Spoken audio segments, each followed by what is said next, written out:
Hello दोस्तों, स्वागत है आप लोगों का हमारे यूट्यूब चैनल महान सर में। दोस्तों, हम ज्योग्राफी पढ़ रहे थे और ज्योग्राफी में हमारा जो आज का जो चैप्टर है वो मिट्टी के बारे में है। जो भारत की मिट्टियां हैं उनके बारे में हमको पढ़ना है। और पिछली क्लास में हमने क्या पढ़ा था आपको शायद याद होगा या नहीं याद होगा। मुझे भी थोड़ा याद नहीं आ रहा है कि मैंने पिछली क्लास में आपको क्या पढ़ाया था। फ़िलहाल आप पिछली क्लास को देखें जाके। मुझे थोड़ा सा याद नहीं आ रहा है कि मैंने क्या उसमें पढ़ाया था।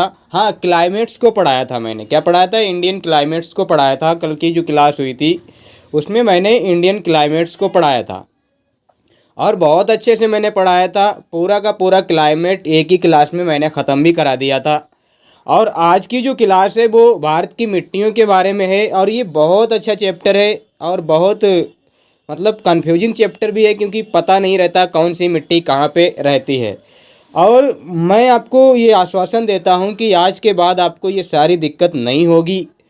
आपको क्लास को बस क्या करना है, लास्ट तक देखना है। जब तक भी क्लास होती है तब तक को देखना है। और ये जो क्लास मैंने बनाई है, ये 5-6 क्लासें मैंने जब देखी हैं उसके बाद मैंने उन 5-6 क्लासों का देख के तब जाके ये क्लास मतलब एक तरीके से मैंने डिज़ाइन की है। और उन 5-6 क्लास का मतलब क्या है कि 5-6 घंटे मैंने इसमें बिताए हैं, तब जाके एक क्लास में बनाऊंगा। और उसके बाद ये कंटेंट टाइप किया है, तो बहुत मेहनत इसमें लगी है। और आपको जो है ये एक ही घंटे में सारा कुछ मिल जाएगा। तो थोड़ा वक्त मुझे लग जाता है कंटेंट बनाते में, लेकिन आपको सारी चीज़ें बहुत कम समय में आपको मिल जाती हैं बाद में। तो कोऑपरेट तो करना होगा आपको। और क्लास को आगे बढ़ाने से पहले मैं आप लोगों को कुछ बताना चाहता हूं, जैसे कि मेरी संपूर्ण इतिहास की जो क्लास है वो कंप्लीट है। संपूर्ण भारतीय इतिहास हमारा कंप्लीट है। कंप्लीट इंडियन हिस्ट्री आप उसको देख सकते हैं। पूरी की पूरी क्लासें प्लेलिस्ट पे पड़ी हुई हैं। चैनल आपका जो महान सर चैनल है उस पर प्लेलिस्ट पे जाइएगा तो हिस्ट्री नाम से आपको मिलेगा। तो आपको सारी क्लासें इसमें मिल जाएंगी। एक एक क्लास बड़ी ज़बरदस्त है। और अगर आप चाहें तो उनकी मैंने मैराथन्स भी बना रखी हैं। तो हिस्ट्री मैराथन करके भी एक प्लेलिस्ट बनी हुई है। तो आप जाएंगे तो आपको कंप्लीट एंशिएंट हिस्ट्री की आपको एक वीडियो मिल जाएगी, करीब 11-12 घंटों की। आप उसको पढ़ सकते हैं। उसमें आपको कंप्लीट इंडियन हिस्ट्री जो है एंशिएंट वाली मिल जाएगी। उसके बाद मध्यकालीन भारतीय इतिहास का भी हमने एक मैराथन क्लास बनाया है। उसमें आप एक ही क्लास में सारा कुछ कवर कर पाएंगे। पूरा का पूरा मिडाइबल, चाहे बाबर अकबर जो भी हों, आपका दिल्ली सल्तनत, सब इसी में हो जाएगा आपका। और उसके बाद मैंने मॉडर्न हिस्ट्री की भी 2 क्लासें आपकी बनाई हैं, जिसमें एक तो आपका पार्ट 1 रहता है जिसमें आपका आधुनिक इतिहास जो आपका अंग्रेज आते हैं वहाँ से लेके, और शायद वो जहाँ तक है जहाँ आपका 1905 का आंदोलन वगैरह, और ये क्या बोलता हूँ मैं, जो 1905 का आंदोलन जो होता है ना, 1905 में बंगाल विभाजन वगैरह, वहाँ तक है। उसके बाद उसकी आगे की हमने कहानी क्या है, आगे की जो स्टोरी है, आगे का जो क्लास है वो दूसरे पार्ट में कवर कराया है। तो 2 पार्ट आपके क्या है, मॉडर्न हिस्ट्री के हमने बनाए हैं मैराथन के। तो 4 क्लासें हैं। आप 4 क्लासों में पूरा हिस्ट्री एक ही बार में कंप्लीट कर पाओगे अगर आप मैराथन्स को देखते हो तो। और इनकी पीडीएफ्स भी मैंने हर उसमें लगा रखी है, हर वीडियो के डिस्क्रिप्शन में। तो आप वहाँ से उसको ले भी सकते हैं, परचेज करनी पड़ेगी आपको। कंप्लीट पीडीएफ आपको मिल जाएगी अगर आप कंप्लीट इंडियन हिस्ट्री पीडीएफ खरीदते हैं तो। अब हम पढ़ते हैं अपनी मिट्टियों के बारे में। हमने मिट्टी जो चैप्टर स्टार्ट किया था, तो भारत की जो मिट्टियाँ हैं, पहले मैं ये चीज़ आपको दिखा देता हूँ। ये जो भारत की मिट्टियाँ हैं, आप ये चीज़ देखिए, हालांकि अभी हम इसको फिर से भी देखेंगे। भारत की मिट्टियाँ, ये आपको दिख रहा होगा, बहुत अच्छे से मैंने डिजाइन किया है भारत की मिट्टियों के बारे में। इस मैप से पूरा का पूरा पढ़ने की कोशिश करेंगे। अब हम चलते हैं अपनी पहली स्लाइड पे, और पहली स्लाइड पे जो लिखा है उस कंटेंट को पढ़ने की कोशिश करते हैं। और इससे पहले एक छोटी सी गुजारिश रहती है, हर बार रहती है और वो रहेगी भी, कि अगर चैनल पे नए हैं तो चैनल को सब्सक्राइब कर ही लें, क्योंकि बहुत ज़बरदस्त वीडियो मिलने वाली हैं। और बेल आइकन को भी प्रेस कर लें, क्योंकि नोटिफिकेशन आपको मिलता रहेगा तो आप वीडियो को टाइम टू टाइम देख भी पाएंगे। अब स्टार्ट करते हैं भारत की मिट्टियाँ, जिनको मृदा भी कहते हैं, इंग्लिश में उसको सॉइल कहते हैं। तो भारत की मिट्टी के बारे में हमको पढ़ना है। हमको अदर मिट्टियों के बारे में नहीं पढ़ना, हमको भारत की मिट्टियों के बारे में पढ़ना है। मिट्टी का जो अध्ययन है दोस्तों, उसको पेडोलॉजी कहा जाता है। सबसे पहले तो मिट्टी का अध्ययन ये हमें पता होना चाहिए क्या कहलाता है। तो मिट्टी का अध्ययन दोस्तों पेडोलॉजी कहा जाता है, ये बात आपको पता होनी चाहिए। कभी कभी पूछ भी लिया जाता है मैथ दी कॉलम में कि मिट्टी का अध्ययन, इसका अध्ययन, उसका अध्ययन। जैसे झीलों के अध्ययन को लिम्नोलॉजी कहा जाता था, वैसे ही आपका मिट्टी के अध्ययन को क्या कहा जाता है, पेडोलॉजी कहा जाता है। और जो मिट्टी है यानी कि मृदा शब्द जो है, इसकी जो उत्पत्ति हुई है ना, वो लैटिन भाषा का एक शब्द है सोलम। क्या नाम है सर? सोलम। उसी से सोयल बना है, तो सोलम शब्द से इसकी उत्पत्ति हुई है, जिसका अर्थ होता है दोस्तों फर्श यानी फ्लोर। फ्लोर बोले तो मिट्टी। फ्लोर कहाँ होती है? मिट्टी में ही होती है, ये मिट्टी की ही फ्लोर होती है। तो ये क्या होता है, इसका अर्थ होता है फर्श। सोलम का अर्थ होता है फर्श, उसी से मृदा बना है और उसी को मिट्टी कहते हैं। वही आपका पेडोलॉजी, उसका अध्ययन कहलाता है। मिट्टी दरअसल होती क्या है सर? मिट्टी कहते किसे हैं सर? जो पृथ्वी होती है ना, हमारी पृथ्वी की ऊपरी जो परत होती है ना, जो ऊपरी परत होती है उसको हम मिट्टी कहते हैं। हालांकि ऊपरी परत मिट्टी होती है, नीचे भी तो मिट्टी होती होगी ना, लेकिन ऊपरी परत ऐसा तो है नहीं 1-2 मीटर की होती हो, बहुत गहरे लेवल तक आपकी मिट्टी होती है और उसमें कई तरह की आपकी परतें होती हैं, तो कई तरीके की मिट्टी भी होती है। तो फिलहाल तो ऊपरी परत आपकी मिट्टी कहलाती है। और इसमें प्राकृतिक स्रोत क्या होते हैं? इनमें पोषक तत्व भी होते हैं, जैसे जल और खनिज भी होता है। मिट्टी में जल होता है, खनिज भी होते हैं। आप देखेंगे अभी हम जब खनिजों को पढ़ेंगे तो वो भी मिट्टी से ही निकलेंगे, खदानों से निकलेंगे। और भारत की मिट्टियों में मुख्यतः आपको एक चीज़ देखने को मिलती है। जब हम भारत की मिट्टियाँ पढ़ते हैं तो भारत की मिट्टियों में 3 तत्वों की बड़ी कमी पाई जाती है। आप पूरे भारत में कहीं पर भी मिट्टी में देखिए, कहीं पर भी आप साउथ वेस्ट कहीं पर भी देख लेना, उन भारत की जो मिट्टियां हैं उनमें इन चीज़ों की बड़ी कमी पाई जाती है। नाइट्रोजन की कमी पाई जाएगी, फास्फोरस की पाई जाएगी, ह्यूमस यानी कार्बनिक पदार्थों की कमी पाई जाएगी। ह्यूमस बोले तो जीवाश्म यानी कि पेड़ पौधे जहाँ पे मतलब सड़ जाते हैं और वहाँ पर जो एक मिट्टी बनती है तो उस मिट्टी में जीवाश्म तत्वों की वो हो जाती है अधिकता। लेकिन भारत में ऐसी चीज़ों की कमी पाई जाती है। जीवाश्म, पेड़ पौधे, जीव जंतु जहाँ पे सड़ गल के, जिसको आपने कभी पढ़ा होगा तो मार्स गैस किसे कहते हैं? Marsh gas, methane gas. तो ये वही ह्यूमस है, वही जीवाश्म है, वही कार्बनिक पदार्थ है। CH4 क्या होता है? वही। तो इन चीज़ों की बड़ी कमी पाई जाती है, लेकिन हर जगह नहीं। कहीं कहीं पे आपको इसमें ऐसा मिलेगा कि नाइट्रोजन की अधिकता पाई जा रही है, लेकिन ओवरऑल अगर आप स्टडी करते हैं तो नाइट्रोजन, फास्फोरस, ह्यूमस की भारतीय मिट्टियों में कमी पाई जाती है। और जीवाश्म आपका क्या होता है? पेड़ पौधे, जीव जंतु जब दब कुच जाते हैं, सदियों तक दबे रहते हैं, कुचले रहते हैं, तो वो जो मिट्टी में मिल जाते हैं तो उस मिट्टी में एक जीवाश्म यानी ह्यूमस नाम का तत्व आ जाता है। उसी को आपका क्या कहते हैं? कार्बनिक पदार्थ भी कहते हैं, कोयला भी उसको बोल देते हैं।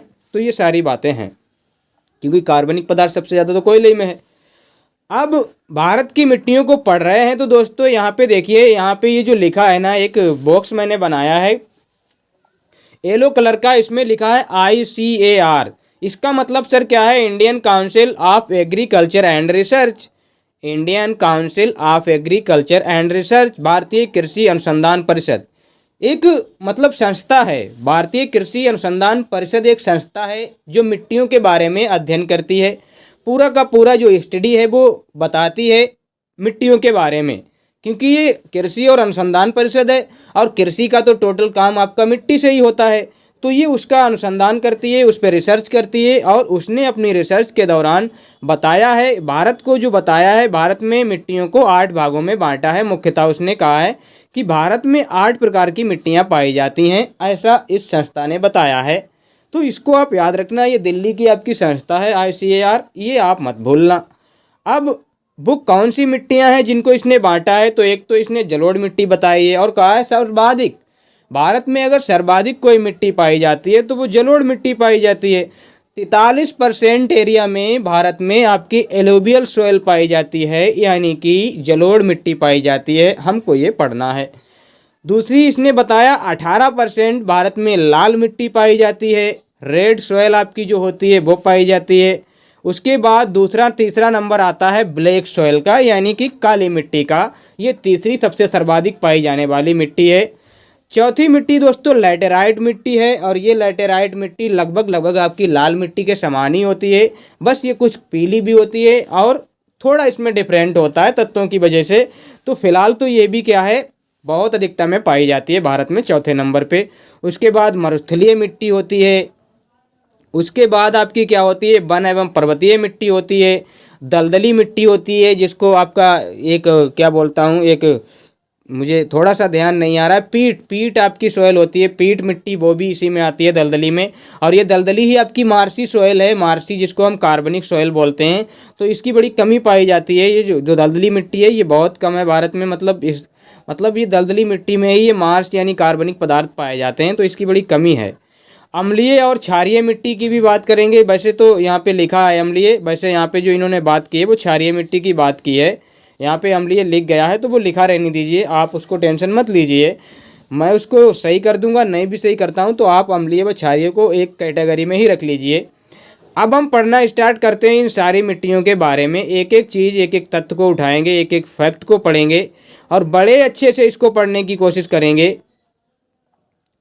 अब यहाँ पे आते हैं, यहाँ पे आइए आप, ये देखिए यहाँ पे जो अभी हमने बात की ना कि भारत को 8 मिट्टियों में बांटा गया है, 8 प्रकार की मिट्टियों में बांटा गया है। तो वो जो भारत की 8 प्रकार की मिट्टियाँ हैं वो किस तरह से हैं, एक बार इनको देख लेते हैं। ये आपकी क्या है, जलोढ़ मिट्टी। और जलोढ़ मिट्टी 43% क्षेत्र पे, बात तो अभी कर ही चुके हैं इसकी। तो ये जो आपकी ये दिख रही है, ये देखिए मैंने जलोढ़ मिट्टी जैसी यहाँ पे मैप में दिख रही है, बिल्कुल वैसी ही मैंने जलोढ़ मिट्टी को बनाने का काम किया है, मतलब वैसे ही कलर में लिखने का काम किया है। तो ये जो आपकी क्या है, ये सारी की सारी आपकी क्या है, ये जलोढ़ मिट्टी आपकी दिख रही है, असम तक फैली हुई है, यहाँ बंगाल तक। यहाँ पे ये देखिए, यहाँ पे कहाँ पे पंजाब है, हरियाणा है, दिल्ली है, यूपी है, बिहार है, बंगाल है, इधर आपका गुजरात, थोड़ा बहुत राजस्थान का भी एरिया लग रहा है, और असम इधर मेघालय तक आपकी फैली हुई है। तो ये आपकी क्या है, जलोढ़ मिट्टी का क्षेत्र है, ये मैदानी क्षेत्रों में पाई जाती है। उसके बाद दूसरी आपकी क्या है, रेड सोयल। रेड सोयल आपको दिख रहा होगा, जहाँ जहाँ रेड आपकी सोयल है वो आपकी क्या है, रेड सोयल है। ये आपका सारा के सारा क्या है, रेड सोयल का एरिया है, जो कि आपको दिख रहा होगा उड़ीसा में है, आंध्र प्रदेश में भी है, और आपका क्या है कर्नाटक, केरल, तमिलनाडु, और आपका यहाँ पे क्या है मध्य प्रदेश में भी आपको देखने को मिल रहा है, महाराष्ट्र में भी आपको देखने को मिल रहा है, तेलंगाना में। ये सारी चीज़ें क्या हैं, आपकी लाल मिट्टी यहाँ पे पाई जाती है। मैप से आपको और अच्छे से विजिबल होगा। अब काली मिट्टी, काली मिट्टी आपको यहाँ पे दिख रही होगी, महाराष्ट्र और मध्य प्रदेश में इसका बहुत ज़्यादा एरिया पाया जाता है। महाराष्ट्र है, मध्य प्रदेश है, गुजरात में भी लगता है इसका थोड़ा बहुत क्षेत्र। फिलहाल तो महाराष्ट्र, गुजरात और मध्य प्रदेश। ये कर्नाटक में भी आपकी होती है, यहाँ पे कर्नाटक वाला भी यहाँ पे एरिया लगता है इसमें, कर्नाटक वाला भी। तो ये कर्नाटक में भी आपकी होती है। और लैटेराइट मिट्टी लैटेराइट मिट्टी जो है ना, वो आपको ये वाली जो मिट्टी दिख रही है ना, ये पश्चिमी तटीय भाग पे, तो तटीय क्षेत्र पे आपको देखने को मिलेगी। इधर उड़ीसा के तट पे आपको देखने को मिल रही होगी, इधर आपकी इधर तटीय मतलब पूर्वी घाट पे आपको देखने को मिल रही होगी। तो ये आपकी क्या है, लैटेराइट मिट्टी है। शुष्क और मरुस्थलीय मिट्टी, ये वाली सिर्फ आपको यहाँ पे देखने को मिलेगी, राजस्थान वाले एरिया में शुष्क और मरुस्थलीय मिट्टी। अभी हम डिटेल में भी पढ़ेंगे इसको।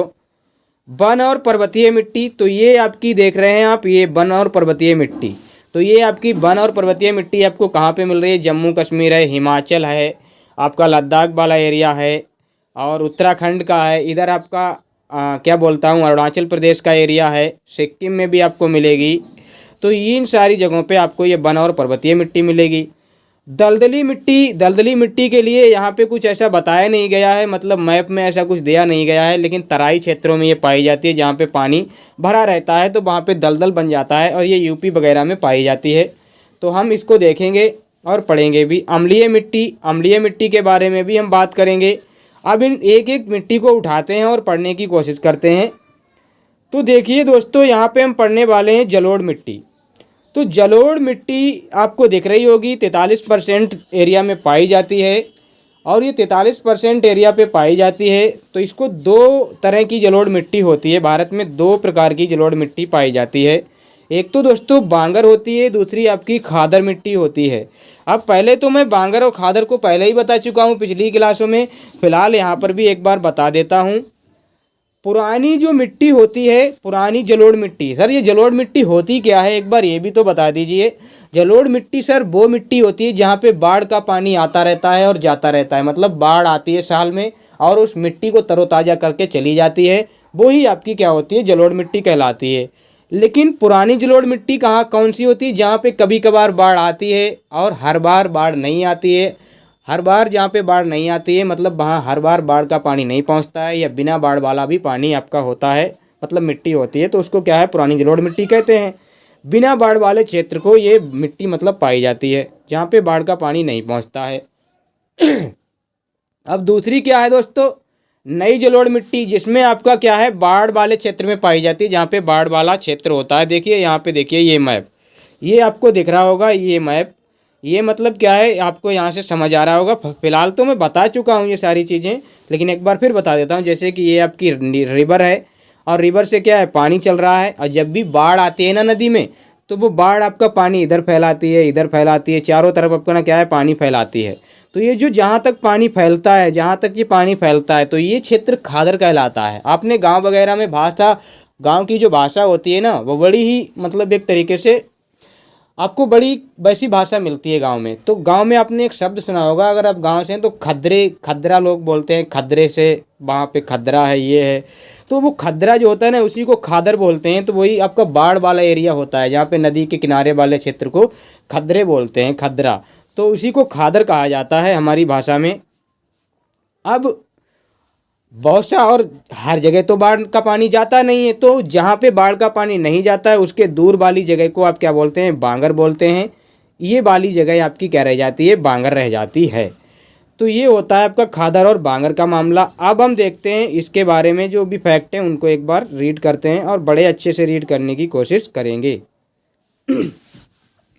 निर्माण, हिमालय से निकलने वाली नदियों द्वारा लाए गए अपसादों से इसका निर्माण होता है। जो हमने पढ़ा था, गंगा सिंधु जो भी नदियाँ निकलती हैं, तो वो अपने साथ हिमालय से कुछ अपसाद को लाती हैं, क्योंकि पानी जब आता है तो उसके साथ बहुत सी चीज़ें बहकर आती हैं, और वो जो चीज़ें बहकर आती हैं वो जहाँ तहाँ मैदानों में वो छोड़ देती हैं। तो मैदान क्या हो, मतलब जहाँ पे खाली जगह होती है वहीं पे छोड़ देती हैं, तो वहाँ पे मैदानों का निर्माण हो जाता है उस मिट्टी से। तो ये क्या होती है, इसका निर्माण आपकी क्या होती है, हिमालय से निकलने वाली नदियों के द्वारा जो अपसाद मटेरियल्स लाया जाता है, सेडिमेंट, उसके द्वारा इसका निर्माण होता है। तो नदियाँ इसका निर्माण करती हैं। नदियाँ कौन सी हैं, वही सिंधु, गंगा, आपकी सतलज वगैरह आपकी नदियाँ हैं, तो ये इसका निर्माण करती हैं। ब्रह्मपुत्र है। अधिकता, इसमें किस चीज़ की अधिकता पाई जाती है, मतलब जलोढ़ मिट्टी में कौन से तत्वों की मात्रा अधिक है, तो इसमें पोटाश बहुत ज़्यादा मात्रा में है, फास्फोरस है, एसिड है, चूना है। और इसमें जो कमी पाई जाती है, हमने बताया नाइट्रोजन, हमने फास्फोरस की भी कमी बताई थी, लेकिन हमने ये भी बताया था हर जगह ऐसा नहीं होगा, हर मिट्टी में भी नहीं होगा। तो यहाँ पे जो जलोढ़ मिट्टी है उसमें फास्फोरस तत्व की बड़ी मतलब पाई जाती है, लेकिन नाइट्रोजन और जैविक पदार्थों का बड़ा ही अभाव पाया जाता है। ये जैविक पदार्थ सर कौन से हैं, ये जैविक पदार्थ सर वही हैं, एक तरीके से ह्यूमन्स हैं, मतलब ह्यूमस हैं। जो कार्बनिक पदार्थ होते हैं वही आपके क्या होते हैं, जैविक पदार्थ होते हैं। और क्या बोलता हूँ, ये सर्वाधिक उपजाऊ मिट्टी होती है। ये जो जलोढ़ मिट्टी होती है ना, सर्वाधिक उपजाऊ मिट्टी होती है। ये जो खादर वाली तो बहुत ही उपजाऊ होती है, बांगर वाली भी उपजाऊ होती है, लेकिन थोड़ी कम होती है। लेकिन ये दोनों मिला के बहुत उपजाऊ मिट्टी हैं, सर्वाधिक उपजाऊ मिट्टियाँ होती हैं। अब यहाँ पे जो सर्वाधिक उपजाऊ हैं, तो यहाँ पे जो सर्वाधिक फसलें उत्पादित होती हैं ना, वो खाद्यान्न फसलें ही होती हैं। हालांकि इन पे और भी फसलें हो सकती हैं, लेकिन यहाँ पे खाद्यान्न फसलें बहुत अच्छी हो जाती हैं, तो इन्हीं को उगाया जाता है। जैसे कि गेहूं हुआ, गन्ना हुआ, ये सारी की। वैसे गन्ना तो आपकी एक तरीके से कैश क्रॉप है, नकदी फसल भी है, लेकिन यहाँ पे जैसे खाद्यान्न फसलें ज़्यादा होती हैं, तो गेहूँ है, आपका चावल है, मक्का है, दाल है, मसूर है, मतलब ये सब क्या है, सरसों वगैरह, ये सारी चीज़ें क्या हैं, खाद्यान्न फसलें हैं। और जलोढ़ मिट्टी को दोमट और कछारी मिट्टी भी कहा जाता है। कैसा कहा जाता है, दोमट मिट्टी भी कहा जाता है इसको सर। दोमट मिट्टी को हम जब क्लास बिल्कुल लास्ट तक पहुंचेगी तब आपको एक दोमट मिट्टी का बारे में बताऊंगा मैं, और दोमट मिट्टी को आपको समझाऊंगा मैं। कछारी मिट्टी कहते हैं, और इसका जो क्षेत्र है, मतलब ये पूरे भारत में कितना 15 लाख वर्ग किलोमीटर में फैली हुई है मिट्टी, इतना इसका एरिया घिरा हुआ है। जलोढ़ मिट्टी का जो क्षेत्र है दोस्तों, मतलब कहाँ कहाँ पाई जाती है, तो ये मैदानी क्षेत्रों में सर कहाँ पे, पंजाब है, यूपी है, बिहार है, हरियाणा वाला भी एरिया है, राजस्थान है, पश्चिम बंगाल है, असम है। तो ये हमने आपको बताया था, अभी मैप में भी हमने दिखाया था। नर्मदा, ताप्ती, महानदी, गोदावरी, कृष्णा, कावेरी, इन सारी घाटियों में मैदानों का निर्माण ये नदियाँ भी अपने आप में करती हैं।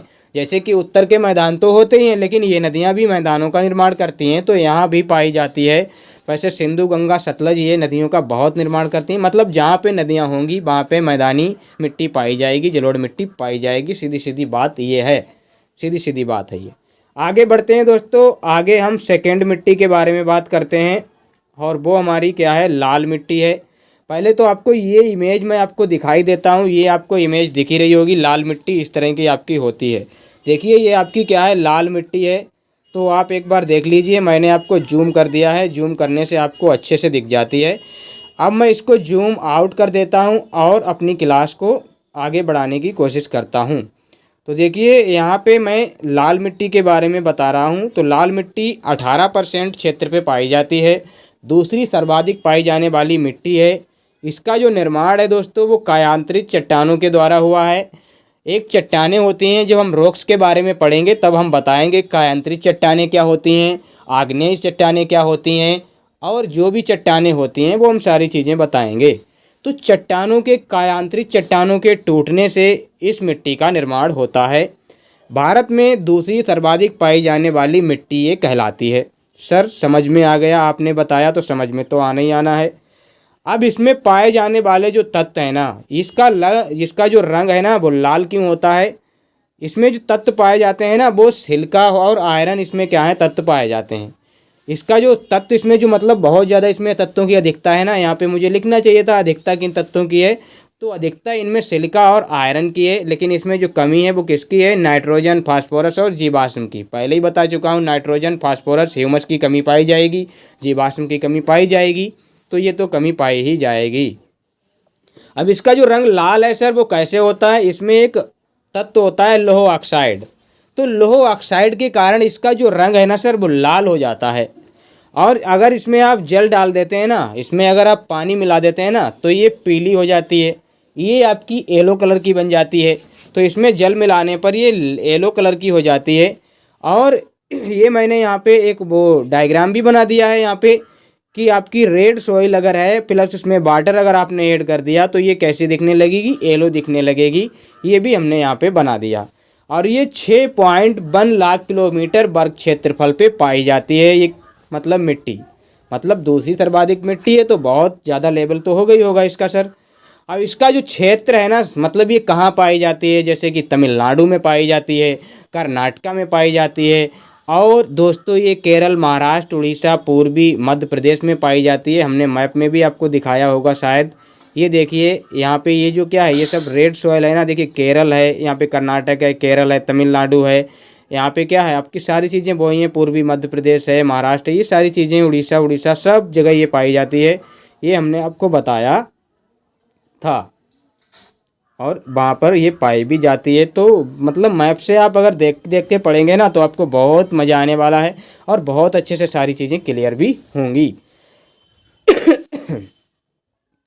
अब इसमें जो फसलें उगाई जाती हैं ना दोस्तों वो कौन सी होती हैं? कपास है, गेहूं है, दाल है, तंबाकू है, ज्वार है, बाजरा है, मक्का है, मूंगफली है। तो ये सारी फसलें इसमें उगाई जाती हैं। कपास, गेहूं, दाल, मक्का, ज्वार, बाजरा, मक्का, मूंगफली। मतलब इसमें बहुत तरीके की फसलें हैं। इसमें आपकी नकदी फसलें भी हैं और इसमें आपकी खाद्यान्न फसलें भी उगाई जाती हैं। इसमें आपकी बहुत तरीके की फसलें, ज्वार, मक्का, मोटे अनाज वाली फसलें भी उगाई जाती हैं। अब हम दोस्तों पढ़ने वाले हैं काली मिट्टी के बारे में, क्योंकि हमको एक ही क्लास में सारी मिट्टियां ख़त्म कर देनी है। और ऐसा भी नहीं कि मैं बहुत जल्दी कर रहा हूं, सारी चीज़ें डिफाइन करते हुए ही चल रहा हूं। तो काली मिट्टी को पढ़ेंगे। 15% क्षेत्रफल पे पाई जाती है, 15% ये पाई जाती है पूरे भारत में। और इसका जो दोस्तों क्षेत्र है ना वो 5.46 लाख वर्ग किलोमीटर इसका क्षेत्र है। मतलब इतने एरिया में ये पाई जाती है। इसका जो निर्माण है ना दोस्तों वो ज्वालामुखी के लावा यानी कि बेसाल्ट चट्टानों से हुआ है। जब ज्वालामुखी कोई निकलता है ना, ज्वालामुखी उद्गार होता है ना, तो ज्वालामुखी से लावा निकलता है। वो लावा जब ऊपर बिछ जाता है ज़मीन पे तो वो बेसाल्ट चट्टानों का निर्माण करती है और वो एक ब्लैक सॉइल का निर्माण करती है। तो ये ब्लैक सॉइल, लावा, इस सारी चीज़ों को एक ही कहते हैं। इसको दोस्तों रेगुर भी कहा जाता है, इसको दोस्तों कपासी मिट्टी भी कहा जाता है और इसको दोस्तों लावा मिट्टी भी कहा जाता है। तो ये इसके नाम है कपासी मिट्टी, रेगुर मिट्टी, लावा मिट्टी, बेसाल्ट चट्टानों से बनी हुई। और ये ऐसी दोस्तों मिट्टी होती है स्वतः जुताई वाली मिट्टी कही जाती है। सर ऐसा इसका क्या मतलब होता है स्वतः जुताई वाली? क्या इसमें हल नहीं चलाना पड़ता है? नहीं चलाना पड़ता है, लेकिन ये बहुत आसानी से जुत जाती है। इसमें मतलब एकदम बहुत नॉर्मली इसमें हल चलाया जाता है और बहुत आसानी से जुताई इसमें हो जाती है, इसीलिए इसको स्वतः जुताई वाली भी कहा जाता है। सर कैसे स्वतः जुताई वाली कहा जाता है? ये ज़्यादातर अपने आप इसमें दर्रे पड़ जाते हैं, ये अपने आप फट जाती है, अपने आप मिट्टी मतलब क्या टूटने फूटने लगती है, तो ऐसा लगता है स्वतः जुताई हो रही हो इसमें, ऐसा इसका कॉन्सेप्ट है। अब इसका मैंने यहाँ पे देखिए ये ब्लैक सॉइल का मैंने चित्र लगाया, तो देखिए ये ब्लैक सॉइल इसको मैंने आपको बड़ा कर दिया है। तो ये इस तरह की काली मिट्टी आपको क्या है आपने देखी होगी, काली मिट्टी इस तरह की आपकी दिखती है। अब काली मिट्टी को हमने आपको दिखा दिया है। मैंने छोटे छोटे चित्र इसलिए लगाए कि मैं ऐसा भी नहीं करना चाहता हूँ कि जब मैं आपको PDF दूँ तो आपको प्रिंट निकलवाने में मतलब पूरे प्रिंट पेज पे आपकी काली मिट्टी छपी हो, पूरे पेज पे आपकी लाल मिट्टी छपी हो, ऐसा नहीं है। मतलब आपको समझना है, आपको ऐसा नहीं है कि आपको दीवार पे लगा के बार बार देखना है, ऐसा थोड़ा ना करना है आपको। अब इसमें जो अधिकता पाई जाती है दोस्तों, इसमें कैल्शियम की अधिकता पाई जाएगी, इसमें पोटेशियम की अधिकता पाई जाएगी, इसमें एल्यूमिनियम की पाई जाएगी, आयरन की, चूना की, मैग्नीशियम की, इन सारे तत्वों की अधिकता इसमें पाई जाएगी। लेकिन कमी किसकी सर पाई जाएगी? सर वही कमी है नाइट्रोजन, फास्फोरस, ह्यूमस, जीवाश्म, इन्हीं की कमी पाई जाएगी। तो लाल मिट्टी में भी यही कमी सर आपने बताई, इसमें भी यही कमी बताई। सर जो है सो बताते हैं, बिल्कुल वही है। अब ये जो मिट्टी होती है ना काली मिट्टी, ये जो ब्लैक सॉइल होती है ना, ये गीली और चिपचिपी, ये गीली और चिपचिपी मिट्टी होती है। मतलब सर कैसे सर? गीली और चिपचिपी का सर मतलब नहीं समझे हम। ये अगर आप इसमें जल डालते हो तो ये गीली और चिपचिपी हो जाती है, और इसकी जो जल धारण क्षमता है ना सर्वाधिक है। सर ये सर्वाधिक का मतलब क्या सबसे ज़्यादा है? नहीं। अभी मैं आपको एक मिट्टी और बताऊँगा, चिकनी मिट्टी के बारे में जो मैं बताऊँगा। तो वैसे तो ये जो 8 मिट्टियां हैं ना, इन मिट्टियों में ये सर्वाधिक आपकी क्या है जल धारण करने वाली मिट्टी है। लेकिन जब इसकी तुलना चिकनी मिट्टी से हम करेंगे तो चिकनी मिट्टी से ये कम मतलब इसकी जल धारण क्षमता हो जाएगी, हम बात करेंगे उसकी। और गीली हो जाती है, चिपचिपी हो जाती है काली मिट्टी अगर उसमें जल डाल दिया जाए तो। और सूखने पर इसमें दरार पड़ जाती है, सूख जाए तो इसमें दरारें आ जाती हैं, दरारें आ जाती हैं तो ये टूटने फूटने लगती है, तभी इसको स्वतः जुताई वाली कह देते हैं सर। अच्छा हार्ड भी हो जाती है सर ये, तभी तो टूटने लगती है। अब इसका जो काला रंग है ना सर, वो टिटेनी फेरस मैग्नेटाइट के कारण होता है। जैसे कि रेड का हमने पूछा था, रेड का क्यों होता है सर? तो उसमें लौह ऑक्साइड के कारण हो रहा था। सर इसका काला रंग कैसे हो जाता है? इसका टिटेनी फेरस मैग्नेटाइट के कारण हो जाता है काला रंग ब्लैक सॉइल का। और काली मिट्टी में होने वाली जो फसलें हैं दोस्तों, अक्सर शुष्क खेती इसमें की जाती है। शुष्क खेती सर कैसी होती है? जिसमें बहुत कम पानी लगाया जाए, बहुत कम नमी दी जाए, तो ऐसी मिट्टी मतलब ये ऐसी फसलें इसमें होती हैं जिसमें कम पानी लगाया जाए, कम पानी वाली फसलें इसमें होती हैं। सर एक बार बता दीजिए, जैसे कि कपास सर्वाधिक उपयुक्त है इसके लिए। कपास के लिए मतलब आंख बंद करके काली मिट्टी का मतलब कपास का मतलब काली, काली मिट्टी कपास मिट्टी, काली कपासी, इसको कपासी मिट्टी ही बोला जाता है। इसमें अन्य फसलें तंबाकू है, चना है, सूरजमुखी है, दालें हैं, मोटे अनाज हैं, ये सारी फसलें इसमें उगाई जाती हैं सर। अब इसका सर क्षेत्र भी बता दीजिए ना। इसका क्षेत्र सर गुजरात है, इसका क्षेत्र सर महाराष्ट्र है, इसका क्षेत्र सर कर्नाटक है, इसका सर मध्य प्रदेश है, आंध्र प्रदेश है, तमिलनाडु भी इसका क्षेत्र सर लगता है। लेकिन सर मैप में तो ऐसा नहीं दिख रहा था, अभी आपने दिखाया था। हाँ सर मैप में तो नहीं दिख रहा था, लेकिन कहाँ आपको एक बार मैप फिर से दिखा देते हैं। देखिए ये वाला जो एरिया है ना, इसमें आप समझने की कोशिश कीजिए। देखिए यहाँ पे कर्नाटक वाला भी एरिया है, इधर आपका गुजरात वाला भी है, इसमें महाराष्ट्र तो है, ये इधर आपका मध्य प्रदेश भी है। लेकिन इसमें जो तमिलनाडु की बात करें तो तमिलनाडु में यहाँ पे पाई जाती है कुछ मात्रा में, लेकिन ये यहाँ पे जो मैप बना है यहाँ पे ये विशेष कर पाई जाती है, लेकिन यहाँ तमिलनाडु में भी पाई जाती है। अगर ऐसा लिखा है तो ऐसा है, आपको याद भी रखना होगा उसी हिसाब से। तो कहाँ पे आपकी आंध्र प्रदेश और तमिलनाडु में भी ये पाई जाती है। कहीं कहीं पे मैप में अगर नहीं भी दिया है तो इसका मतलब वो नहीं है कि वो चीज़ नहीं है। अब दोस्तों पढ़ते हैं लैटेराइट मिट्टी को। लैटेराइट मिट्टी ये 3.7% क्षेत्रफल पे पाई जाती है। लैटेराइट मिट्टी का एक बार आपको इमेज दिखा देते हैं सर। ये आपकी है लैटेराइट मिट्टी, ये आपकी क्या है, लेटेराइट मिट्टी आपको बड़ी आप आसानी से दिख रही होगी। ये आपकी लेटेराइट मिट्टी है। पूरे पे मैंने लेटेराइट मिट्टी को आपको दिखाने की कोशिश की है। तो ये भी सर मुझे तो लाल मिट्टी की जैसे सर लग रही है। हाँ सर, वैसी ही होती है कुछ लाल मिट्टी के जैसी, बिल्कुल वैसी नहीं होती है, लेकिन इसका रंग वैसा ही होता है लाल मिट्टी के जैसा। बस कुछ तत्वों का फ़र्क होता होगा, तभी हम इसको अलग पढ़ लेते हैं। इसमें क्या है सर, सिलिका तत्व पाया जाता है और सिलिका तत्व का निछालन हो जाता है। जैसे हमने अभी रेड सोयल को पढ़ा था तो उसमें सिलिका और आयरन पाया जाता था, लेकिन इसमें जो सिलिका तत्व है उसका निछालन हो जाता है। सर निछालन क्या है, वो मिट्टी के थोड़ा नीचे चला जाता है सर। पानी उनी बरसता है तो पानी जब बरसता है तो वो सिलिका तत्व को नीचे लिए चला जाता है और उसी के द्वारा इस लेटेराइट मिट्टी का निर्माण होता है। तभी उसको मिट्टी को जो क्या है, हम क्या कह देते हैं सर, लेटेराइट मिट्टी बोलते हैं। अब इसका जो प्रयोग है ना सर, ईंटें बनाने में होता है। जो ईंटें बनती हैं ना, वो सबसे बेहतर ईंटें आपकी इसी लेटेराइट मिट्टी की ही बनती हैं। तो मैं एक इमेज लगाने वाला था ईंटों की ही यहाँ पे, लेकिन मैंने छोड़ो कहाँ लगाता हूँ, कहाँ पे लगाऊँ, मैंने ये भी सोचा।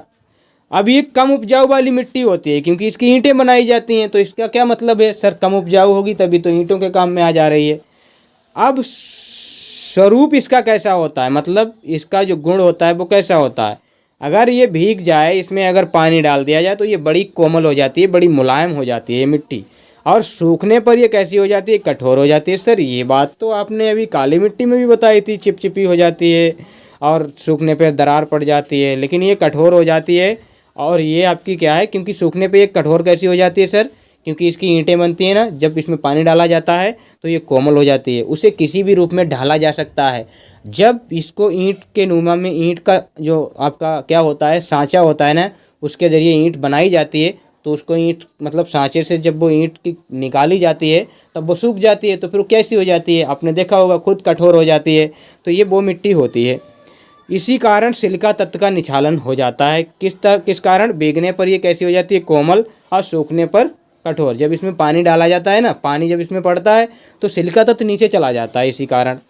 अब इसका जो रंग लाल है ना, इसका रंग लाल होता है सर, और ये भी उसी कारण होता है, लौह ऑक्साइड और एल्यूमिनियम के कारण ही इसका रंग लाल होता है। अगर किसी भी मिट्टी का रंग लाल है तो लौह ऑक्साइड और एल्यूमिनियम के कारण ही होगा दोस्तों।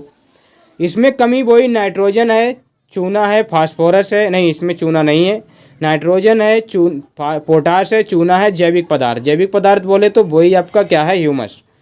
तो इन चीज़ों की इसमें कमी पाई जाती है। और ये उष्णकटिबंधीय क्षेत्र में आपका पाया जाता है। उष्णकटिबंधीय क्षेत्र सर कौन सा होता है, जहाँ पे आपका क्या है, तापमान बहुत ज़्यादा रहता है, जहाँ पे बारिश बहुत ज़्यादा होती है, तो वहाँ पे आपका क्या है, ये मिट्टी पाई जाती है। जहाँ पे ज़्यादा तापमान हो, हाई टेम्परेचर हो और ज़्यादा बारिश हो, हाई रेन हो, जैसे कि आपका पश्चिमी घाट उड़ीसा, और जैसे कि पूर्वी घाट उड़ीसा और तमिलनाडु का क्षेत्र, उड़ीसा से लेकर तमिलनाडु तक, पश्चिमी घाट महाराष्ट्र से लेकर केरल तक, असम वाला, असम और मेघालय के पठार में, सतपुड़ा है, विंध्यन पर्वत है, राजमहल की पहाड़ियाँ हैं, जहाँ पे मतलब एक तरीके से मैं बोलूँ, जहाँ पे आपका उष्णकटिबंधीय क्षेत्र लगता है, उस क्षेत्र में ये मिट्टी पाई जाती है। और इस क्षेत्र में जो मिट्टी होती है, इसमें जो फसलें उगाई जाती हैं ना, ये कम उपजाऊ वाली फसलें, मतलब कम उपजाऊ मिट्टी है, तो इसमें जो फसलें उगाई जाती हैं, फिलहाल कोई भी मिट्टी हो, किसी न किसी फसल के लिए तो उपयुक्त होती है। कुछ ऐसी होती हैं मिट्टी जो किसी भी के लिए नहीं होती हैं, लेकिन इसमें जो है कॉफ़ी है, रबर है, चाय है, कहवा है, मसाले हैं, सिनकोना है, काजू है, इन सारी चीज़ों को इसमें उगाया जाता है। कॉफ़ी तो आपको कर्नाटक का पता ही है, चाय भी, रबर भी आपको वहीं आपकी उगाई जाती हैं, कहवा, मसाले तो आपका केरल को तो मसालों का उद्यान ही बोला जाता है सर। तो वहाँ तो ये मसाले उगाए जाएंगे, तो वहाँ ये मिट्टी पाई ही जाएगी सर। बिल्कुल सर, बात सही कही आपने। आगे बढ़ते हैं दोस्तों, और आगे बढ़ते हैं तो आगे आपको और मिट्टी के बारे में हम बताते हैं। अभी हमारी 33 मिनट की क्लास हुई है और हम 4 मिट्टियों को कवर कर चुके हैं। अभी और मिट्टी काफ़ी कवर करनी है, लेकिन अब हम जल्दी जल्दी कवर कर लेंगे क्योंकि अब इसमें डाटा थोड़ा कम है। देखिए, शुष्क मिट्टी और इसको मरुस्थलीय मिट्टी भी कहते हैं। शुष्क मिट्टी और मरुस्थलीय मिट्टी, ड्राई एंड डेजर्ट सॉइल, ये कम वर्षा वाले स्थानों पर पाई जाती है। इससे आपको दिमाग में आ गया होगा सर, इसके लिए तो राजस्थान में होना चाहिए इसे। हाँ सर, इसमें नमी जो है बड़ी कम नमी पाई जाती है, और ये बलुई मतलब बालू इसमें होती है, बलुई और बजरी युक्त मिट्टी होती है। ज़्यादातर ये बलुई होती है, मतलब बालू रेतीली मिट्टी होती है ये। सोयल जो है इसकी कैसी, ये आपको ये चित्र आपको दिख ही रहा होगा, ये आपकी क्या है, शुष्क और मरुस्थलीय मिट्टी है। तो आपको ये दिख रहा होगा ना, मैंने इमेज आपकी लगा रखी है, एक बार जूम कर दिया, आप इसमें देख लीजिए, आपको दिख रहा है ना, हाँ दिख रहा है, तो ठीक है। थोड़ा इसको वैसा करते हैं और फिर से पढ़ने की कोशिश करते हैं। अब इसमें देखिए, इसमें क्या है, कमी जो है वो जैविक पदार्थ व नाइट्रोजन की कमी पाई जाती है। इसमें जैविक पदार्थ और नाइट्रोजन की कमी पाई जाती है। और इसमें जो अधिकता पाई जाती है ना, वो घुलनशील लवणों तथा फास्फोरस की इसमें क्या है, अधिकता पाई जाती है। घुलनशील लवण मतलब जो लवण होते हैं ना, लवण क्या होते हैं, नमक क्षारीय चीज़ें जो होती हैं, तो घुलनशील लवणों की इसमें क्या है, अधिकता पाई जाती है। इसमें चीज़ें घुल जाती हैं, क्योंकि रेता में आपकी सारी चीज़ें घुल जाएंगी, बालुई में सभी घुल जाएगी। तो फास्फोरस की अधिकता पाई जाती है, घुलनशील लवणों की अधिकता पाई जाती है। और इसका जो क्षेत्र है वो पश्चिमी राजस्थान से लेके हरियाणा, पंजाब, गुजरात, यहाँ सब जगह इसका क्षेत्र लगता है। तो ये आपका राजस्थान, पंजाब, हरियाणा, गुजरात वाले एरिया में ये ज़्यादा पाई जाती है, लेकिन सबसे ज़्यादा राजस्थान में ही आपको मिलेगी। और यहाँ पे जो फसलें होंगी वो ज्वार है, बाजरा है, सरसों है सर, मक्का है और मोटे अनाज। तो ज्वार, बाजरा, सरसों, मक्का, मोटे अनाज, ये आपको पता है, वैसे भी ये आपकी राजस्थान की फेमस फसलें हैं। तो ये यहाँ पे सर यही चीज़ें पाई जाती हैं, यही चीज़ें उगाई जाती हैं। आगे बढ़ते हैं, अगली मिट्टी को देखते हैं। और अगली मिट्टी को देखने से पहले कुछ नहीं, बस ऐसे ही निकल जाता है मुझसे कभी कभी, मतलब पढ़ाने के दौरान कुछ भी वर्ड आ जाते हैं। तो यहाँ पे क्या है, वन और पर्वतीय मिट्टी हमारी अगली मिट्टी है, वन और पर्वतीय मिट्टी। इसको फॉरेस्ट एंड माउंटेन सॉइल भी कहते हैं सर। बिल्कुल सर, इसको एक बार दिखा दीजिए सर। ये देखिए, ये आपकी क्या है, पर्वतीय और वन और पर्वतीय मिट्टी आपको देखने को मिलेगी। आप किसी जंगल में जाइए, वहाँ की मिट्टी को देखिए और खेतों की मिट्टी को देखिए, आप पर्वत की मिट्टी को देखिए कभी और अलग मिट्टी को देखिए, तो अंतर तो आपको देखने को मिलेगा ही मिलेगा। तो ये आपकी क्या है, पर्वतीय मिट्टी है। इमेज मैंने लगा रखी है, माउंटेन सॉइल। अब मैं आपको इसके कुछ फैक्ट बता देता हूँ, ऐसे ही इतना जूम करके ही बता देता हूँ। अगली मिट्टी पे चलूँगा तो थोड़ा वैसा कर लूँगा। तो ये क्या है, नवीन व अविकसित मिट्टी है। नवीन तो है लेकिन अविकसित है, अभी इसमें कोई भी मतलब विकसित चीज़ें नहीं हैं, विकसित फैक्ट नहीं है, विकसित आपके क्या है, तत्व नहीं है। अधिकता इसमें जीवाश्म की पाई जाएगी, क्योंकि पेड़ पौधे यहाँ पे ज़्यादा होंगे जंगली मतलब पर्वतीय मिट्टियों में। तो इसमें क्या है, ह्यूमस तत्वों की अधिकता पाई जाएगी, जीवाश्म तत्वों की अधिकता पाई जाएगी। लेकिन इसमें जो कमी पाई जाएगी सर ना, वो पोटाश की पाई जाएगी, चूना की पाई जाएगी, फास्फोरस की पाई जाएगी। तो ये सारी चीज़ें यहाँ पे नहीं होंगी सर। इसका जो विस्तार है वो हिमालय से लेके आपका अरुणाचल प्रदेश तक, मैंने सीधे सीधे कह दिया। हिमालय में आपका सभी कुछ आ जाता है, जम्मू कश्मीर, लद्दाख आपका आ जाता है, उत्तराखंड आ जाता है, हिमाचल प्रदेश आ जाता है, और सीधे सीधे आप चले जाइए नेपाल होते हुए आपका अरुणाचल प्रदेश तक। तो ये सारी चीज़ें आपकी उसमें यहाँ तक ये पाई जाती है। और ये पूर्वी पश्चिमी घाट पर भी मतलब ये मिट्टी पाई जाती है, वन और पर्वतीय, क्योंकि पश्चिमी घाट में भी तो वन है, पर्वत हैं, तो वहाँ पर भी ये पाई जाती है। अब इसमें जो फसलें उगाई जाती हैं सर ना, वो चाय है, मसाले हैं, सेब है, नाशपाती है, सूखे फल हैं। क्योंकि आपको पता है ना सर, कश्मीर में आपको सेब आपको बहुत दिखेंगे। तो ये क्या है, मतलब इस तरह की चीज़ें क्या हैं, ऐसी ही जगहों पे उगाई जाती हैं। जैसे कि चाय आपकी कर्नाटक में दिखेगी, मसाला तो केरल में है ही है। तो ये मतलब क्या है, पश्चिमी पूर्वी घाट में आपको मिट्टी मिलती है ना, तो ये इस तरह के मसाले भी वहाँ पे मतलब ये चीज़ें उगाई जाती हैं, नाशपाती, सूखे फल। अब आगे बढ़ते हैं, और आगे जो मिट्टी है ना सर, वो हमारी कौन सी है, दलदलीय मिट्टी है, दलदली मिट्टी है सर। और मैंने इस पूरी स्लाइड को कल से बना रहा हूँ, परसों से बना रहा हूँ, आज मैंने इसको कंप्लीट कर पाया है, तब जाके मैं ये आपके सामने क्लास लेके आया हूँ। तो बहुत मेहनत लगती है, लेकिन मुझे मालूम है कि मेहनत तो मैं बहुत इसमें लगा देता हूँ, लेकिन उस हिसाब से आपका सपोर्ट, उसका व्यूज नहीं मिलता है। लेकिन कोई बात नहीं, आज नहीं तो कल, कल नहीं तो कल, कभी तो मिलेगा आपका सपोर्ट। अब दलदली मिट्टी को जो पढ़ते हैं, जिसको मार्सी सोयल कहते हैं। मार्सी सोयल सर, क्या आपने मार्स गैस के बारे में पढ़ा होगा सर? मार्स के बारे में आपने जाना होगा कभी ना कभी, सुना तो होगा ही, पढ़ा नहीं है। हम सबको कुछ भी नहीं, हम सबकी ऐसी सिचुएशन है कि हम सबको किसी भी फैक्ट के बारे में अगर कोई पूछता है ना, तो हमको नहीं पता होता है, वो सामने वाले को ही पता होता है, हम ऐसा अपना मानते हैं। अब इसका जो निर्माण है सर ना, वो नम जलवायु वाली मिट्टी में होता है। नम जलवायु सर कैसी, जहाँ पे नमी बहुत ज़्यादा हो, जहाँ पे बहुत ज़्यादा नमी हो, जैसे सर तराई वाले क्षेत्रों में जहाँ पे पानी भरा रहता हो, तो वहाँ पे क्या हो जाता है, दलदल जैसे बन जाते हैं। और दलदल जहाँ पे बन जाएंगे तो वहाँ पे वनस्पतियाँ भी होंगी, वनस्पतियाँ सड़ी गली वनस्पतियाँ होंगी, और वहाँ पे दलदल होगा तो नमी तो बहुत ज़्यादा होगी सर। और इसका रंग कैसा हो जाता है नमी के कारण, आपने कहीं भी खींच कांच वाला एरिया देखना कभी, तो वहाँ पे नीला रंग हो जाता है सर। अगर वहाँ पे ज़्यादा सड़ी गली चीज़ें वहाँ पे पड़ जाएँ तो नीला नीला रंग हो जाता है उसका, और ये आयरन तत्व के होने के कारण ऐसा हो जाता है। अब एक बार आपको इसकी इमेज दिखा देते हैं। तो देखिए ये दलदली मिट्टी है, आपको दलदल दिख रहा है ना, ये दलदल दिख रहा है ना, तो इस तरह से आपकी हो जाती है, तो दलदली मिट्टी ये कहलाती है। अब दोस्तों ये क्या है, आपकी दलदली मिट्टी है। अब इसमें मैंने बताया नीला रंग इसका आयरन तत्व के कारण होता है। इसका स्वभाव कैसा होता है, ये अम्लीय स्वभाव की होती है, इसमें अम्लों की अधिकता पाई जाती है, ये अम्लीय स्वभाव की मिट्टी होती है। और वनस्पतियाँ इसमें जो पाई जाती हैं, तो वनस्पतियों के कारण इसमें जो कार्बन की मात्रा होती है ना, वो 40 से 45% तक इसमें वनस्पतियों की मात्रा हो जाती है। क्योंकि हमने बताया था मार्शी सोयल ये क्या है, जीवाश्म तत्व इसमें होते हैं, और जीवाश्म तत्व होंगे वहाँ कार्बन होगा, और जहाँ ऐसी चीज़ें होंगी तो वहाँ आपकी मैंग्रोव वनस्पतियाँ पाई जाएंगी, मैंग्रोव वनस्पतियाँ पाई जाती हैं, मैंग्रोव वन वहाँ पे पाए जाते हैं, जो कि आपके सुंदरबन डेल्टा पर भी देखने को मिलेंगे, पूर्वी घाट पर भी आपको देखने को मिलेंगे। और आपको क्या है, इसका जो क्षेत्र है वो तटीय क्षेत्रों में मिलेगा, आपको केरल और तमिलनाडु वाले क्षेत्रों में मिलेगा, उड़ीसा वाले क्षेत्र में मिलेगा, सुंदरबन डेल्टा पे आपको मिलेगा। वैसे ये जो दलदलीय मिट्टी है वो आपकी तराई क्षेत्रों में भी देखने को मिलेगी, जो आपका यूपी के ऊपर जो तराई वाला क्षेत्र है ना, वहाँ पर भी आपको देखने को ये मिलती है। यूपी में भी शायद तराई वाला क्षेत्र पड़ता है, तो वहाँ भी ये मिलती है, लेकिन ये मुख्यतः केरल, कर्नाटक, केरल, तमिलनाडु, उड़ीसा, सुंदरबन डेल्टा पे आपको देखने को मिलती है, तटीय क्षेत्र पे। अब अगली मिट्टी दोस्तों क्या है, क्षारीय मिट्टी, जिसको लवणीय मिट्टी भी कहा जाता है, इसको सॉल्टी ऑयल भी कहा जाता है, सॉल्टी सॉयल, मैं ऑयल कह रहा हूँ, सॉल्टी सॉयल इसको बोला जाता है। अब इसको मैं आपको एक बार चित्र पहले दिखा देता हूँ, फिर फैक्ट के बारे में बात करता हूँ। सॉल्टी सॉयल देखिए, इसमें ये क्या दिख रहा है, ऐसा लग रहा है जैसे किसी ने इसमें नमक छोड़ दिया गया हो, ऐसा। नमक को ही तो हम लवण कहते हैं, लवणीय मिट्टी, तो इसमें ऐसा लग रहा है ये नमक इसमें छिड़काव लगाया गया हो, इसीलिए इसको सॉल्टी क्या है वो रिवर बता रहा हूँ, सॉल्टी सॉयल भी इसको बोलते हैं। तो ये बात आपको समझ आई होगी।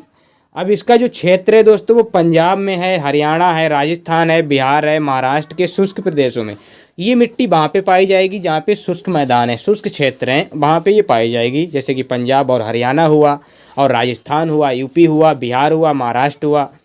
ये अनुपजाऊ मिट्टी, मतलब इसमें कुछ भी उपजाऊ नहीं होता है, इसमें आप कोई फसल नहीं कर पाओगे सही सलामत, ये अनुपजाऊ मिट्टी होती है, अनु उर्वर मिट्टी होती है। इसको रेह मिट्टी भी कहा जाता है, इसको सर कलर मिट्टी भी कहा जाता है, इसको सर ऊसर मिट्टी भी कहा जाता है, इसको सर राकड़ भी कहा जाता है, धूर भी कहा जाता है। इसका एक नाम सर और भी है, बंजर भूमि भी इसको बोला जाता है सर, बंजर बोला जाता है सर क्या, हाँ। ये अनुपजाऊ मिट्टी है, और इसमें लवणीय क्षेत्र मतलब चीज़ें पाई जाती हैं।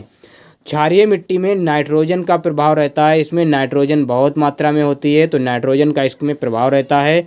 और इसमें जो फसलें जो होती हैं ना, बरसीम हो जाएगी, धान हो जाएंगे, गन्ना हो जाएगा, अमरूद हो जाएगा, आंवला हो जाएगा, जामुन हो जाएगा, वृक्ष हो जाएंगे जामुन के।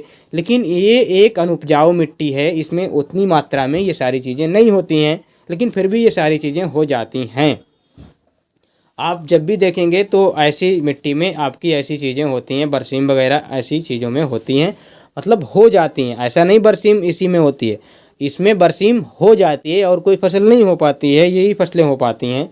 तो ये हमारी क्या है, लवणीय और क्षारीय मिट्टी 8 प्रकार की हमने पढ़ी।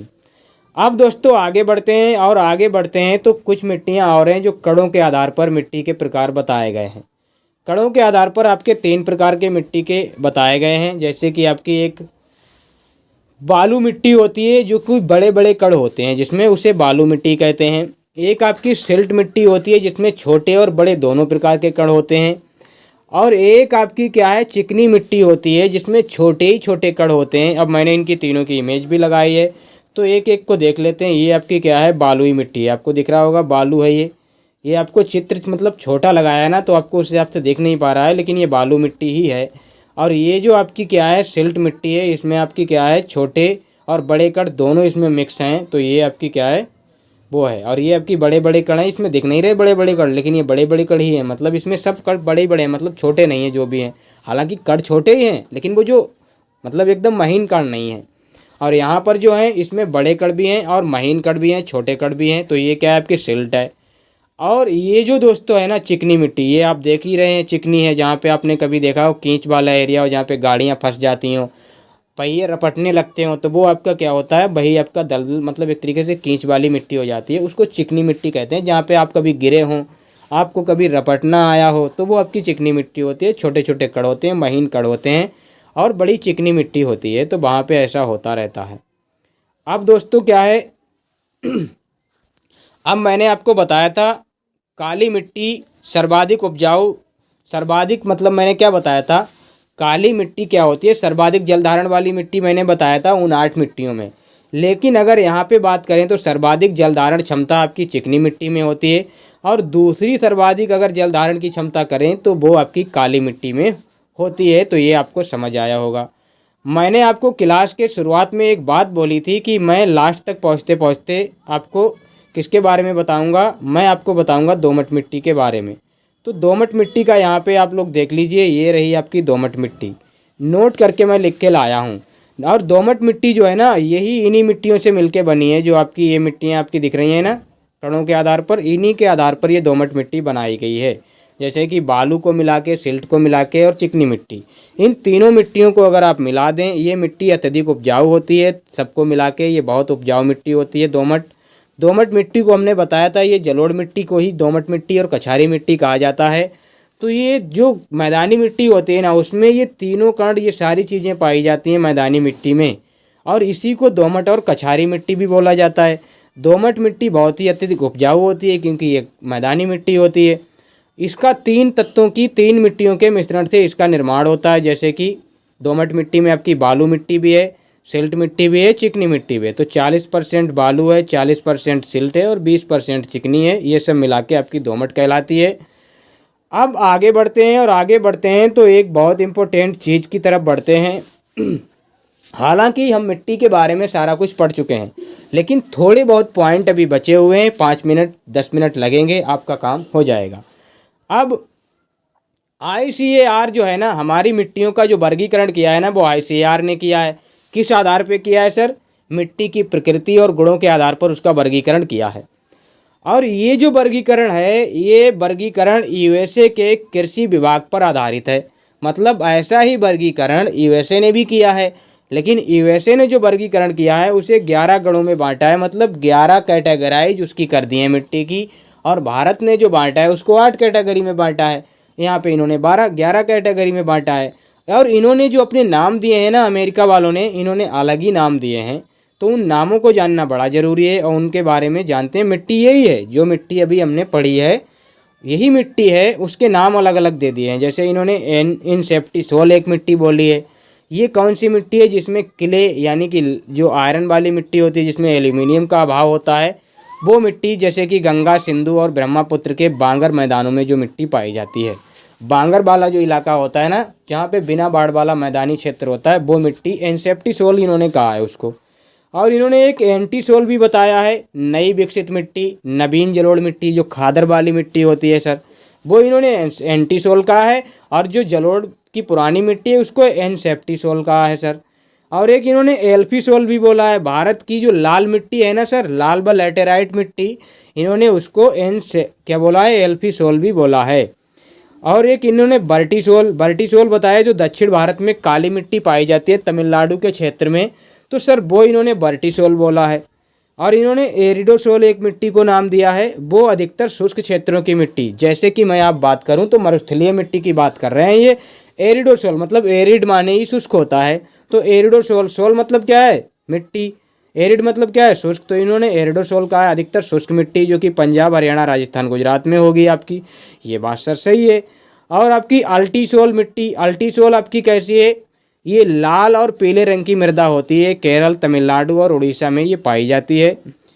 और इन्होंने मौलीसोल एक मिट्टी का नाम दिया है, जो उत्तर प्रदेश के तराई क्षेत्र में मृदा, हिमालय प्रदेश के जंगलों की मृदा में इन्होंने ये बात की गई है। जो जंगलों में पर्वतीय मृदा जो पाई जाती है, तराई मृदा जो पाई जाती है ना, उसको इन्होंने मौलीसोल कहा है। इन्होंने एक मिट्टी का नाम दिया है स्पोडोसोल।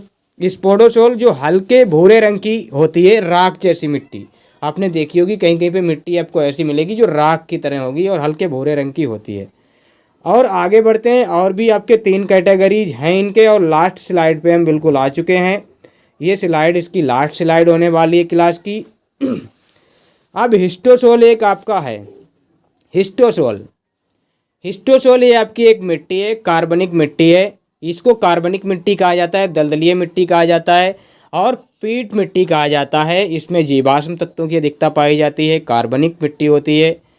ये आपकी हिस्टोसोल कहलाती है। इन्होंने अपने अलग अलग नाम दिए हैं। अब इन्होंने एक एंडीसोल भी कहा है। ज्वालामुखी के जो मुहाने से जो मिट्टी निर्मित होती है, काली या लावा मिट्टी जो होती है ना, बेसाल्ट चट्टानें जिसे बोलते हैं, उसे इन्होंने एंडीसोल कहा है। और एक ऑक्सीसोल इन्होंने बोला है, जो केरल के तट पे पाई जाती है। केरल की कुछ मिट्टी जो होती है ना, उसको इन्होंने ऑक्सीसोल कहा है। तो केरल के पास मतलब केरल में कुछ तरीके की वैसी मिट्टी है जिसको ऑक्सीसोल इन्होंने बोला है। तो ये तो इनकी क्या थी, मिट्टी की कैटेगराइज थी जो अमेरिका वालों ने कैटेगराइज की थी। उसी आधार पे भारतीयों ने अपनी कैटेगराइज की थी, जिनको हम पढ़ ही चुके हैं। अब भारतीय मिट्टी में कुछ क्या है समस्याएं हैं, उनको भी एक बार देख लेते हैं। हालांकि ये आपको नहीं भी देखेंगे तो चलेगा, एक बार देख लेते हैं। भूमि अपर्दन की समस्या, भारत की मिट्टी में भूमि का अपर्दन होता रहता है। सर कैसे होता रहता है? क्योंकि भारत में अलग अलग तरीके की हवाएं चलती हैं, अलग अलग तरीके की बाढ़ आती है, अलग अलग तरीके से बहुत सारी ऐसी चीज़ें होती हैं, तो मिट्टी का बड़ा ही अपर्दन होता है। मिट्टी का एक जगह से दूसरी जगह टूट के चले जाना अपर्दन कहलाता है। जलाक्रांति की समस्या, बाढ़ आती है तो कभी कभी उपजाऊ मिट्टी को भी बहा ले जाती है और वहाँ पे मतलब बहुत पोषक तत्वों को भी निकाल ले जाती है। और कभी कभी ऐसा होता है कि बहुत ज़्यादा बाढ़ बढ़े रहने से मामला दलदली हो जाता है और वो मिट्टी बेकार हो जाती है, फिर वो उपजाऊ नहीं रहती है या फिर उसका उपयोग नहीं हो पाता है। तो ये क्या है, भारतीय मिट्टी की कुछ समस्याएं भी हैं और ये समाधान भी सर यही है। क्षारीय भूमि की समस्या है यहाँ पे, क्षारीय जो हमने साल्टी सॉइल पढ़ा था। बंजर भूमि भारत में बहुत जगह पाई जाती है, जिससे बहुत सारा लैंड इनफर्टाइल पड़ा रहता है। और मरुभूमि की विस्तार की जो समस्या है वो भी, मतलब राजस्थान में आपकी मरुभूमि ये आपकी पाई जाती है, लेकिन ये हर जगह पे नहीं भी पाई जाती है। मृदा का अपक्षय बहुत होता है। तो ये सारी समस्याएं हैं। अब एक बहुत इम्पोर्टेंट चीज़ बची हुई है, मृदा अभिक्रिया की माप। इसको पीएच में मापते हैं। सर पीएच क्या होता है? पीएच एक स्केल होता है, पीएच एक पैमाना होता है, जिसमें क्या है, पीएच मान का मतलब सर क्या होता है? पीएच मान सर एक तरीके का होता है, मिट्टी की अम्लता और क्षारीयता को मापने का होता है। और इसमें इसमें सर क्या होता है, पीएच मान के द्वारा ये डिसाइड होता है। ये एक मैंने स्केल बनाया है, यहाँ पे 0 है और यहाँ पे 0 है, तो यहाँ पे 7 है और यहाँ पे 14 है। 0 से लेके अगर 7 तक किसी भी मिट्टी का पीएच मान रहता है तो वो अम्लीय होगी, अम्लीय होगी। और अगर 7 हो जाता है कंप्लीट 7 तो वो उदासीन होगी। और 7 के ऊपर अगर है तो वो कैसी होगी मिट्टी? क्षारीय मिट्टी होगी। कैसी होगी? क्षारीय होगी। अगर पीएच मान पे डिसाइड करता है, अगर पीएच मान 7 से कम है तो अम्लीय है, 7 से ऊपर है क्षारीय है, 14 पे है तो सर्वाधिक क्षारीय है, 0 पे है तो सर्वाधिक अम्लीय है। समझ रहे हैं ना आप? और अगर 7 है पूरा मान तो वो उदासीन मिट्टी है। तो ये इसका क्षारीय और पीएच मान होता है।